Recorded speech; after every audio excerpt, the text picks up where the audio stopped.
Hello everyone, how are you. हम लोग बात करने वाले हैं class 10th lesson 4 diary of Anne and Frank के short and long answer type question की। बहुत दिन से आप लोग डिमांड कर रहे थे और मैं आप सभी के लिए लेकर आ चुकी हूँ। तो चलिए स्टार्ट करते हैं। फर्स्ट क्वेश्चन आपके सामने ये है, ठीक है। फर्स्ट क्वेश्चन क्या बोल रहा है तुम लोगों से कि what makes writing in a diary of strange experience for Anne and Frank. अब आपको यहाँ पर बताना है कि जो एक डायरी लिखना, मतलब एक डायरी बनाना, एक डायरी लिखना क्या एन एंड फ्रैंक के लिए एक स्ट्रेंज एक्सपीरियंस था। तो चलिए अब देखते हैं कि हाँ या फिर ना। ओके चलिए, और अपन जो है विथ रीजन आंसर अपन को देना पड़ेगा। So writing in a diary was a strange experience for Anne and Frank as she never had a diary at it was a gift on her 13th birthday. तो देखिए इसमें बोला गया है, हाँ मतलब एन एंड फ्रैंक के लिए डायरी जो है एक स्ट्रेंज एक्सपीरियंस था। उन्होंने कभी भी जो है डायरिया नहीं लिखी थी। She never had a diary, उसके पास इससे पहले डायरी नहीं थी। And it was a gift, ये जो डायरी वो लिख रही थी ना वो एक गिफ्ट था, ठीक है। एक गिफ्ट था उनका 13वां बर्थडे पर उसे किसी ने गिफ्ट दिया था। अभी यहाँ पर ये चीज नहीं बोली है किसने, तो हमें बिल्कुल जरूरत नहीं है बताने की भी, है ना। Birthday, she consider it her best friend on which she relied the most and with whom she shared all her ups and downs। तो उसको गिफ्ट मिला था एज अ डायरी, ठीक है।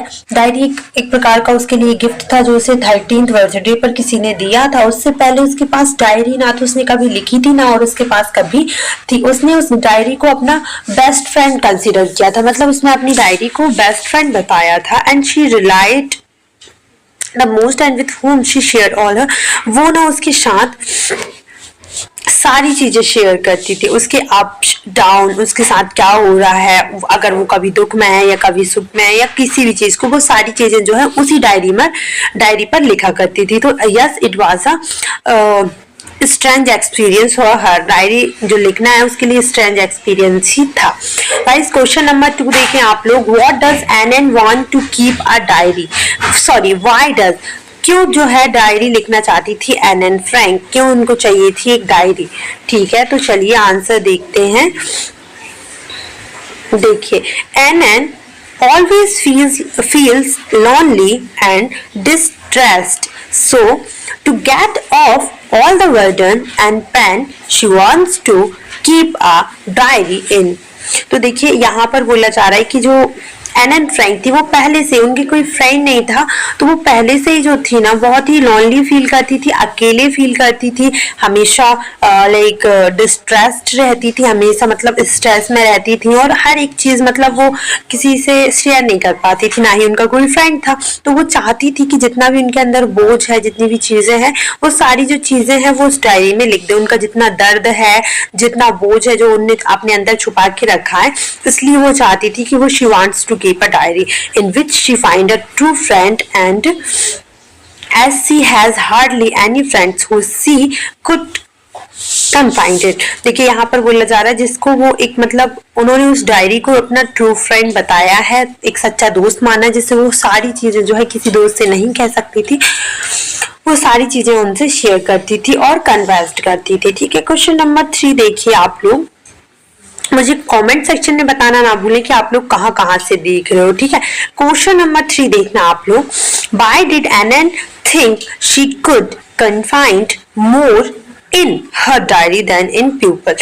उन्होंने ऐसा क्यों बताया है कि वो अपनी डायरी में ज्यादा कुछ लिख पाती थी, शेयर कर पाती थी, कन्फाइंड कर पाती थी देन लोगों से, मतलब लोगों की अपेक्षा वो उस डायरी में ज्यादा चीजें क्यों शेयर करती थी। आपने सिर्फ इतने का आंसर देना है, ठीक है। तो चलिए आंसर देख लेते हैं इसका। Anne felt that paper had more patience than pupil to listen her plight, so it was easier for her to write all kind of thought। देखिए यहाँ पर ये बोला जा रहा है कि एन फ्रैंक को लगता था कि डायरी जो है, डायरी में ज्यादा पेशेंस होता है लोगों की अपेक्षा, और जो डायरी है वो ज्यादा चीजें सुन पाती हैं, समझ पाती हैं, और हमारी हर एक बात जो है पेशेंसली सुनती हैं, मतलब बहुत ही धैर्य के साथ, क्योंकि लोग धैर्य के साथ सुनना पसंद नहीं करते हैं। ठीक है, तो इसलिए जो है वो डायरी में ज्यादा चीजें कन्फाइन कर पाती थी, अपने सारे थॉट्स को वो उसमें लिखती थी। इसके बाद आगे ये वाली लाइन भी कैरी करते हैं हम लोग इसमें, thought which she had in her mind, her personal diary was not meant for anyone else to read. देखिए यहाँ पर बोला जा रहा है कि वो सारे थॉट, जितने भी थॉट्स उनके माइंड में चलते थे, वो सारी चीजें जो है उसमें लिखना पसंद करती थी। she had in her mind, वो उनके माइंड में, मतलब ये जो सारी चीजें होती थी वो सारी चीजें जो है उनकी डायरी में रहती थी। एंड उनकी जो डायरी थी वो उनकी पर्सनल डायरी थी। उनका ये मतलब नहीं रहता था कि ये सारी चीजें कोई पढ़े और मेरे को सिंपैथी दे। हाँ, उनका सिर्फ इतना मतलब था कि मैंने इसको शेयर कर दिया, अभी मेरा वर्डन जो है वो कंप्लीट हो चुका है, खत्म हो चुका है, सारा वर्डन जो है मैंने इस डायरी को दे दिया है, क्योंकि मैंने सारी बात जो है इसको बता दी है। समझ रहे हो? सो इसलिए वो डायरी लिखी थी, ना कि इसलिए कि कोई उसको पढ़े और उनको सिंपैथी दिखाए लाइक दिस, ऐसा वो कुछ नहीं चाहती थी। ठीक है, and no one else to read, और कोई उनको रीड भी ना करे। ठीक है, उस चीज को। चलिए क्वेश्चन नंबर 4 देखो एवरीवन। थोड़ा सा शोर शराबा आ रहा है, उसके लिए मैं माफी चाहूंगी, लेकिन अभी मैं थोड़ा सा आउट ऑफ टाउन हूँ, तो इसलिए थोड़ा सा जो है बैकग्राउंड में म्यूजिक सुनने को मिलेगा। क्वेश्चन नंबर 4 देखते हैं। Why does Anne provide a brief sketch of her life?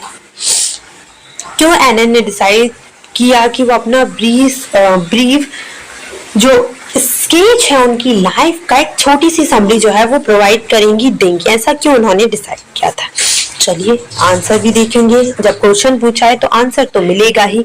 Bye providing the brief sketch of her life, Anne wants to give an overview of her family, relatives and her age.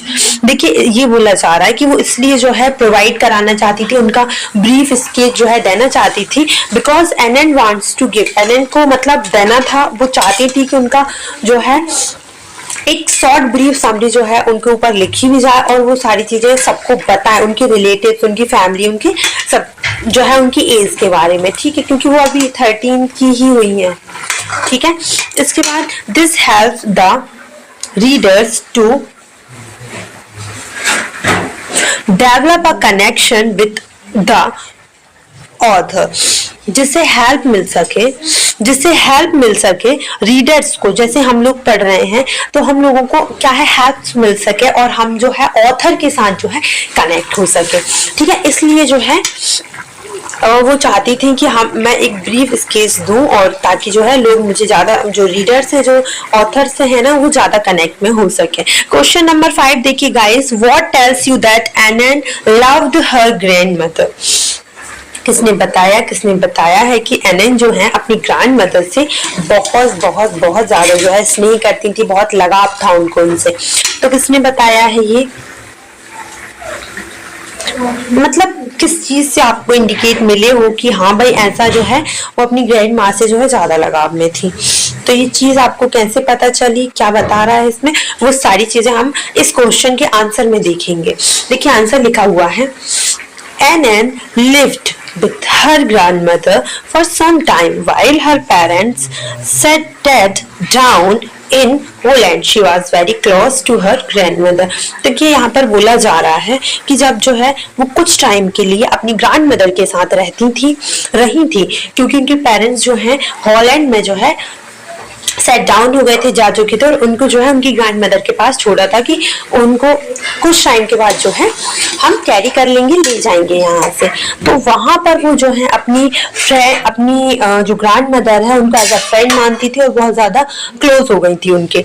ठीक है, अब देखिए यहाँ आगे बोला है, यहाँ पर बोला है कि यहाँ पर देखिए, she writes in her diary, no one knows how often I think of her and still love her. On her 13th birthday, while lighting up one candle for grandmother, she shows her love for her. देखिए यहाँ पर उनकी diary में उन्होंने लिखा था कि कोई नहीं जानता मैं उनको कितना मिस करती हूँ, कितना मैं उनके बारे में सोचती हूँ, और अभी भी मैं उनसे बहुत प्यार करती हूँ। किससे? अपनी ग्रैंड मदर से। उन्होंने अपनी 13th बर्थडे पर एक कैंडल जो है अपनी ग्रैंड मदर के लिए जो है लाइटिंग करी थी, मतलब जलाई थी, ठीक है। She shows her love for her, इसने अपना जो प्यार है, स्नेह है, उसकी डायरी में लिखा था उसकी ग्रैंडमदर के लिए। अब आगे देखिए क्वेश्चन, आगे क्वेश्चन बोल रहा है, ये लॉन्ग आंसर टाइप क्वेश्चन में है आपका। ये है question, why was mister Keesing annoyed with Anne, what did he ask her to do. देखिए इसमें पूछा गया है कि जो क्यों मिस्टर कीजिंग जो है उससे खफा रहते थे, उससे बहुत ही चिड़चिड़े रहते थे, बहुत ज्यादा वो उससे परेशान क्यों हो गए थे। और इसके बाद जो है what did he ask her to do, और उन्होंने क्या बोला था उसे करने के लिए, मतलब क्या काम जो है एनएन से बोला था कि भाई अब तुम ये करोगे। देखिए यहाँ पर आगे देखेंगे आप लोग, अगर आप लोग आगे देखेंगे तो mister Keesing was annoyed with Anne because she was very talkative. Mister Keesing क्यों जो है उनसे बहुत ज्यादा अनॉयड थी, क्योंकि वो जो थी ना वो बहुत ज्यादा बात करती थी, बहुत ज्यादा बात करती थी। He punished her by giving her extra homework to write essay to keep her silent and the topic always related to her nature. देखिए ये बोला गया है कि उन्होंने एक पनिशमेंट के तौर पर, मतलब कि उनको दंड के तौर पर क्या दिया था, एक एक्स्ट्रा होमवर्क दिया था कि आपको एक ऐसे लिखना है टू कीप साइलेंट, उसे साइलेंट करने के लिए, उसे चुप करने के लिए उन्होंने ऐसे लिखना चाहा, और ऐसे लिखा भी, ऐसे लिखा भी। और उन्होंने टॉपिक दिया था उसके नेचर से रिलेटेड, मतलब उसका जो बिहेवियर है, उसका जो व्यवहार है, उससे रिलेटेड उसने क्या दिया था, उसको टॉपिक दिया था। किसने, मिस्टर कीजिंग ने। किसको दिया था, एन फ्रैंक को। चलिए आगे मैं इसी में सारी चीजें जो है कवर करवा दे रही हूँ, इससे ज्यादा क्वेश्चंस आपके इस चैप्टर से इंपॉर्टेंट नहीं है, तो रिलैक्स हो जाए। क्वेश्चन नंबर 2 देखिए guys, how did Anne justifies her being a chatterbox in her essay. कैसे एनन फ्रैंक ने चैटरबॉक्स में जस्टिफाई किया, मतलब सॉरी कैसे जो है बीइंग अ चैटरबॉक्स इन हर ऐसे, मतलब जस्टिफाई कैसे किया, बताया कैसे, किस चीज किस टाइप से उसने लिखा, उस बारे में आपको यही बताना है all over this question. Annan justifies her being a chatterbox in her essay by explaining that it is due to her mother, who was always very talkative and nobody could do anything about their inherited traits. देखिए यहाँ पर वो बताती हैं और justified करती हैं, बताती हैं कि मैं क्यों ऐसी हूँ और जो क्यों मतलब मैं इतना बातें करती हूँ, इसके पीछे वजह क्या है, लाइक दिस है ना।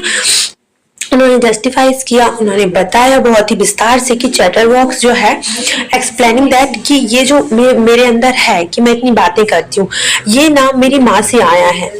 It is due to her mother, किस कारण है, उनकी माँ के कारण है। क्यों, क्योंकि वो जो है बहुत ज्यादा बातें करती थी और ये जो बातें करने का नियम है, and nobody could do anything, और इसमें कोई भी कुछ नहीं कर सकता है। उनकी जो इनहेरिट ट्रेट्स है, सॉरी इनहेरिट मतलब कि इनहेरिट मतलब होता है क्या, इनहेरिट मतलब होता है जो आपको विरासत में चीजें मिलती है ना, वो तो उनको विरासत में जो है बहुत ज्यादा बातें करना मिला था। ठीक है, क्वेश्चन नंबर 3 देखिए एवरीवन। क्वेश्चन नंबर 3 में आपसे बोला जा रहा है कि do you think mister Keesing was a strict teacher. क्या आपको लगता है कि मिस्टर कीजिंग जो है कि स्ट्रिक्ट टीचर थे, मतलब बहुत ज्यादा स्ट्रिक्ट थे, बहुत ही अपने नियम धर्म इन सारी चीजों के लिए बहुत ज्यादा स्ट्रिक्ट थी। तो चलिए हम लोग आंसर देखते हैं।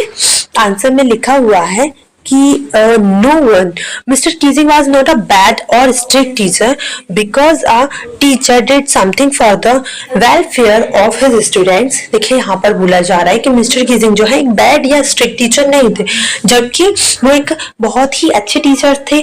और अ teacher did something for the welfare of his students, और वो ना अपने हमेशा एक टीचर क्या होता है, एक शिक्षक जो होता है अपने स्टूडेंट्स के लिए वेलफेयर होता है, अच्छा ही करने का ट्राई करता है, उनके भले के लिए सोचता है। Any teacher would B annoyed, यहाँ पर ये बोला जा रहा है, यहाँ पर ये बोला जा रहा है कि any teacher would B annoyed if children keep on talking in the class. Secondly, if he had been strict, he would not have laughed at Annan's funny argument. यहाँ पर देखिए, यहाँ पर बोला जा रहा है कोई भी टीचर जो है अपने बच्चों से would be annoyed if children keep on talking in the class. कोई भी टीचर जो होगा annoyed हो जाएगा, परेशान हो जाएगा अगर बच्चे जो है क्लासरूम में बच्चे क्लासरूम में क्या कर रहे होंगे? बच्चे क्लासरूम में बातें कर रहे होंगे। अगर कोई भी बच्चा अगर क्लासरूम में बात करेगा so any teacher would be annoyed. सबसे सिंपल सी बात है कि कोई भी टीचर जो है गुस्सा हो जाएगा। ठीक है, if he had been strict he would not, यहाँ पर देखिएगा, सॉरी ना, if he had been strict he would not have laughed at Anne's funny argument.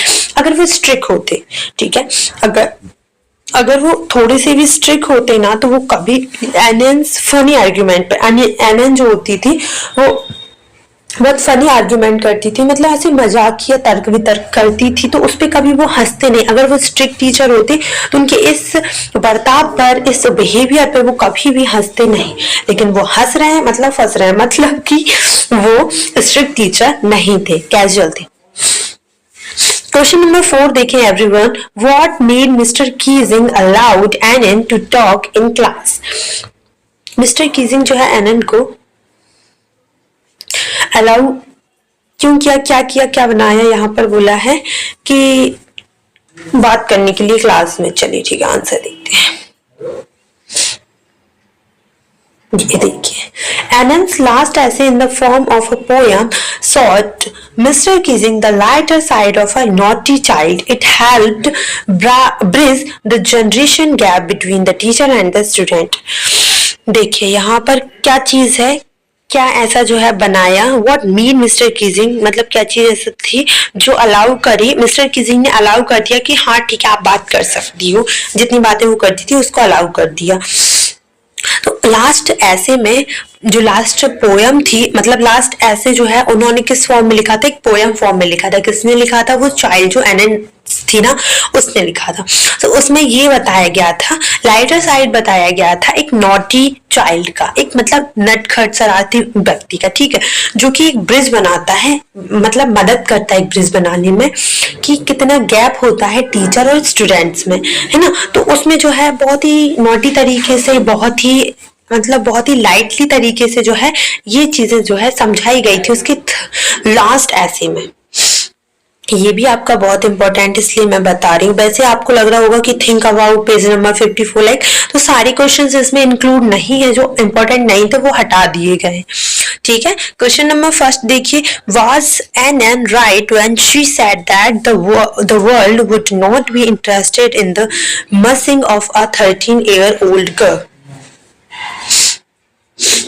क्या एनन सही थी जब उसने कहा था कि जो दुनिया है वो बिल्कुल भी इंटरेस्टिंग नहीं होगी 13 साल की लड़की के मसिंग बिहेवियर में? लाइक एक कहने का मतलब कि लोग इतना ज्यादा पर्सपेक्टिव जो है सुनेंगे नहीं लड़की का, छोटी सी, और वो भी 13 साल की लड़की का। It's not as interesting. तो चलिए देखते हैं यहाँ पर बोला क्या है। Yes, Anne was right when she said so because most of the people don't want to give importance to a child perspective towards the world. देखिए यहाँ पर बोला जा रहा है कि हाँ, एनन फ्रैंक जो थी बहुत ही सही थी इस चीज में, क्योंकि एक 13 साल की लड़की का पर्सपेक्टिव जो है लोग सुनना पसंद नहीं करेंगे, और ना ही उस पर इतना ध्यान देंगे, ना ही उसे मतलब इतना महत्वपूर्ण बताएंगे, ना ही इतना इम्पोर्टेंस देंगे उस पर। ठीक है, ठीक है, अब आगे देखिएगा पर्सपेक्टिव। अब यहाँ पर देखिए पर्सपेक्टिव के बाद हम यहाँ पर देख रहे हैं बच्चा perspective towards the world, and because they are too immature for the world, but Anne Frank has become one of the most discussed of all Holocaust victims. Her diary was being translated into many language. लेकिन यहाँ पर बोला जा रहा है but जो है देखिए क्या होता है, एक 13 साल का बच्चा बहुत ही इमेच्योर होता है, ना ही उसका पर्सपेक्टिव जो है लोग सुनना पसंद करते हैं। ठीक है, तो कोई भी जो है उन्होंने बोला था कि कोई भी इतना इंटरेस्टेड नहीं होगा, इसलिए जो है मैं अपनी डायरी में सारी चीजें लिखूंगी। तो एनन फ्रैंक जो है ना, लेकिन become one of the most discussed of Holocaust victim बन चुकी है उनकी डायरी, और उन्हें जो है कई लैंग्वेजों में ट्रांसलेट किया गया, मतलब मैनी लैंग्वेजेस जो है ट्रांसलेट करवाई गई हैं और करीबी है इस जो एनन फ्रैंक्स हर डायरी में। मतलब इसी जो आप लेसन पढ़ रहे हैं ना, इसको बहुत सारी जो है लैंग्वेजेस में ट्रांसलेट किया गया है। क्वेश्चन नंबर 2 देखिए everyone. There are some example of diary of general entries in the before you read section. Compare these line. What Anne writes in her diary? What languages was the diary original written in? What were in Anne's diaries different? So इसमें पूछा गया है जो आपका second question है, ये long answer type question में है. तो इसमें पूछा गया है कि there are some example of diary और general entries in the before you read section. तो वैसे तो क्वेश्चन जो है जो मैंने इसमें पैक किया है ना, आई मीन टू से इसमें बनाया ना, यही है. बोला क्या है, okay, what Anne's diary in her diary. जो एनएन है उन्होंने अपनी डायरी में क्या लिखा था, किस लैंग्वेजेस का यूज किया. What language was the diary original written in. किस लैंग्वेज में है जो डायरी एक्चुअल में लिखी गई है. And win in what ways in diaries Anne's diary different. यहाँ पे 3 क्वेश्चन पूछे गए हैं. एवरीवन अगर क्वेश्चन समझ लिए तो आंसर आसानी से आप लोग देख सकते हैं. पहला क्वेश्चन ये पूछा गया है कि जो एनएन है उन्होंने अपनी डायरी में क्या लिखा है. सेकंड क्वेश्चन है कि किस लैंग्वेज में लिखा है. एंड थर्ड क्वेश्चन बोला गया है कि किस तरीके से एनएन की डायरी जो है डिफरेंट रही है. ठीक है, तो चलिए आंसर की तरफ चलते हैं. 1-2 क्वेश्चंस और हैं तो हम थोड़ा सा जल्दी चलेंगे. आई नो थोड़ा सा वीडियो लॉन्ग हो जाता है, बट आप लोगों से रिक्वेस्ट है कि जितने क्वेश्चंस मैं इसमें दे रही हूँ मैंने सारे इंपॉर्टेंट क्वेश्चंस ही बेस्ड किए हैं और जो अदर हैं वो उनको हटा दिए गए हैं. तो आप लोग टेंशन ना लें और ना ये सोचें कि हम सारे क्वेश्चंस करवा रहे हैं. Annen's diary was entirely different from the most of the example given before the text. It was somewhere closer to the memory in which the name of Raj Kapoor has been mentioned. It was originally written in Dutch. It has informal tone which execute the carefully nature of a teenager. Okay, तो यहाँ पर बोला गया है कि जो NN की पूरी डायरी है ना उसमें मतलब कि डिफरेंट एग्जांपल जो दिया गया है वो है somewhere closer the memory in which the name of Raj Kapoor. ये जो मेंशन इसमें है और ये ओरिजिनल लैंग्वेज में किसमें लिखी गई है, डच में. एंड ये इनफॉर्मल टोन में लिखा गया है, एग्जीक्यूट किया गया है. ठीक है, ओके. क्वेश्चन नंबर 3 देखें एवरीवन. अगर क्वेश्चन नंबर आप लोग 3 देखते हैं तो लिखा हुआ है कि why does Anne need to give a brief sketch about her family. Does she treat Kitty as an insider or an outsider. तो देखिए यहाँ पर बोला जा रहा है कि क्यों एनएन फ्रैंक को एक ब्रीफ स्केच देना पड़ा उनकी फैमिली का, और क्या जो है जो आपकी एनन फ्रैंक है उन्होंने जो किटी है मतलब उनकी जो डायरी है उसे इनसाइडर या फिर आउटसाइडर जो है कंसीडर किया है, बताया है. तो बताइए. अब यहाँ पर हम लोग आंसर देख लेते हैं कि Annan gave an introduction of her family in the diary because it was hard to make others realize that a 13-year-old Teenager could write about her loneliness. यहाँ पर नहीं थी, सॉरी. चलिए यहाँ से यहाँ तक करते फिर इसके बाद लोनलीनेस है यार, मैं क्या ही बोल रही हूँ. चलिए, एनन जो है उन्होंने अपनी फैमिली का एक इंट्रोडक्शन दिया है उस डायरी में. Because hard to make other realise that a 13-year-old teenager could write about her loneliness. Kitty was an outsider which has gifted by her parents on 13th birthday, but she considered it her best friend and treated as an insider. ठीक है, तो यहाँ पर ये बोला गया है कि उस डायरी में जो एनएन है उन्होंने एक ब्रीफ इंट्रोडक्शन दिया है अपनी फैमिली का. एंड ये समझना बहुत कठिन है कि एक 13 साल की लड़की जो है अपनी डायरी में जो है लोनलीनेस लिख रही है, मतलब कि अपने अकेलेपन के बारे में जो है बता रही है. किटी को उन्होंने एक आउटसाइडर ट्रीट की, मतलब आउटसाइडर बताया है, लेकिन ट्रीट वो ऐसा इनसाइडर करती थी. एंड इसे जो है गिफ्ट किया है उनके पेरेंट्स ने 30th बर्थडे पर उसके. And she considered it her best friend and treat it as an insider. वो वैसे तो आउटसाइडर है बट उसने बेस्ट फ्रेंड बताया और वो ट्रीट जिस तरीके से करती थी ना उस डायरी को वो इनसाइडर किया है. ठीक है, चलिए क्वेश्चन नंबर 4 देखिए एवरीवन। क्वेश्चन नंबर 4 में लिखा है how does Anne feel about her father, her grandmother and Mr Kuperus and Mr Keesing, what do these tell you about. चलिए आगे देखते हैं इसका answer. And has fond of memory of her father, grandmother and Mr Kuperus and Mr Keesing who have left in deliver impression on her mind and affect her life a lot।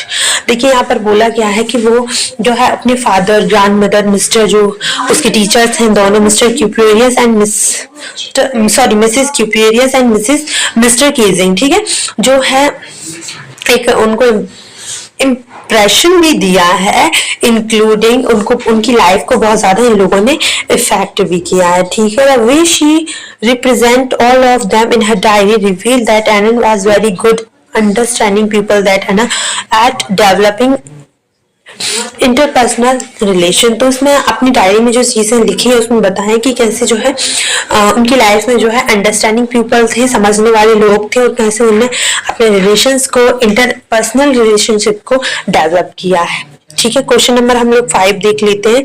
Question number 5 है कि what does Anne write in her first essay. उन्होंने अपने first ऐसे में क्या लिखा है। ये क्वेश्चन बहुत ही महत्वपूर्ण है, तो आप लोग थोड़ा सी ध्यान से पढ़िएगा और मैं सारे क्वेश्चंस आपको इन डिटेल समझाते जा रही हूँ, तो आई एम डैम श्योर कि आपको याद रखने में और याद करने में प्रॉब्लम नहीं होगा। तो आंसर है कि Mr Keesing ask her to diary an essay on the topic a chatterbox as a punishment.